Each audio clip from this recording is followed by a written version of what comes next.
Hey guys, it's Jordy Builds back with another video. Thank you guys for tuning in. Today we're going to be going over how to install the 48 volt 1000 watt Jordy Builds plug and play controller for the XL Crazy Cart. Let's jump right into it. So with the Jordy Builds controller, you have a bunch of different power connector options. So this is a XT90 because my battery is a XT90. If you have a CAOMM battery, a lot of those are DIN connectors. I have that option as well.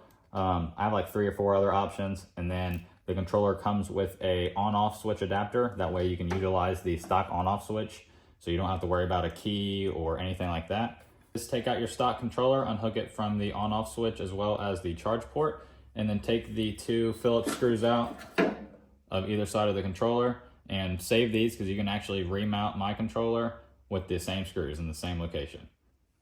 All right, so we're gonna pull this right out of here. As you can see, we're left with our 2-pin motor wires, our 6-pin throttle wires, our charge port, and our on-off switch. All right, guys, let's go over the plugs on the Jordy Builds controller. So first off here, we have a 3-pin throttle. So a lot of people are confused by this because it's not a 6-pin like our throttle down there is. The bottom fin right here is snipped, which allows this to plug directly into the top 3 pins on the stock throttle. So this will slide right in, no worries. Then we have our motor wires here that obviously plug into our motor wires down here. We have the power plug that we already went over. Then we have a on-off switch adapter. Yours will look nicer than this. This is just the one I have made up for my cart. And then you will also have a gauge or indicator plug. If you buy a gauge from me, I will have a couple different battery voltage gauge available like so. So this is just to see your battery voltage real time.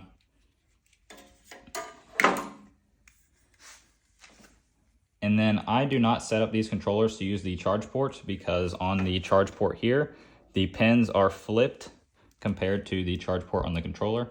If you would like to use the charge port, you need to make sure that when you're going 48 volt, you get a 48 volt charger, probably lithium if you're going with a lithium battery, that has a XLR port or plug on it because the charging port here is a XLR port.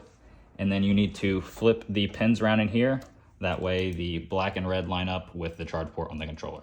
But since my battery is a XT90, I always just have a XT90 on my charger and charge it directly. Let's go over the install now. First thing we are going to do is install our throttle wires. So I'm going to zoom in so you guys can see that really well. So you can see our stock 6-pin throttle here and the 3-pin throttle here for the controller. We'll plug directly into the top 3 pins, just like so. Then if we zoom out here, we can go ahead and plug in our motor wires. Then we can put the controller over here. And now for the on-off adapter, this is 2 female spade ends. You will connect it to the male spade ends on the 2 bottom ports on the on-off switch. You will not get a light on your on-off switch anymore, and you won't use this top prong. So we can go ahead and just plug those in here. It doesn't matter which one goes where, it's just to use the on-off function and complete the circuit. So now we can use the screws from the stock controller and mount our controller diagonally like this. So I'm gonna go ahead and do that now.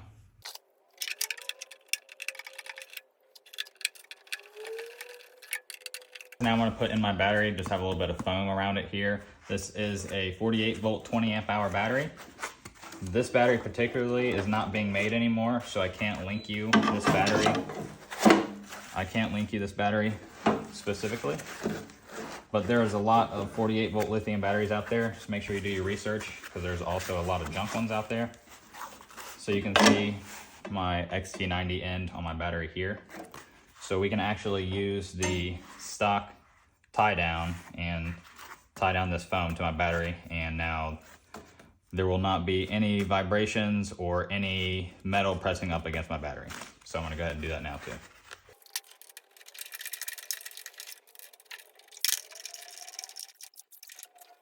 All right, now that we got our battery tied down, we can go ahead and plug in our battery. And this is just to the power plug option that you chose. So we'll tuck that in there. And then like I said, I will have a couple different battery meters available soon. So we can go ahead and plug this one into our indicator port or our gauge port. As you see, nothing's popping up now. But when we go to flip our on-off switch, the battery gauge isn't set up yet, so it shows 0%, but we are at 51.3 volts. Let's go ahead and set it up for our 48 volt battery. So that is our timer, don't need that.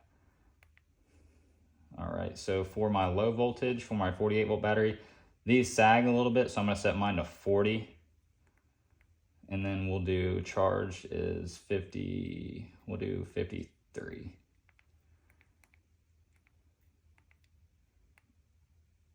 All right, and then I'm not gonna set a voltage alarm right now, so let's go back to the home.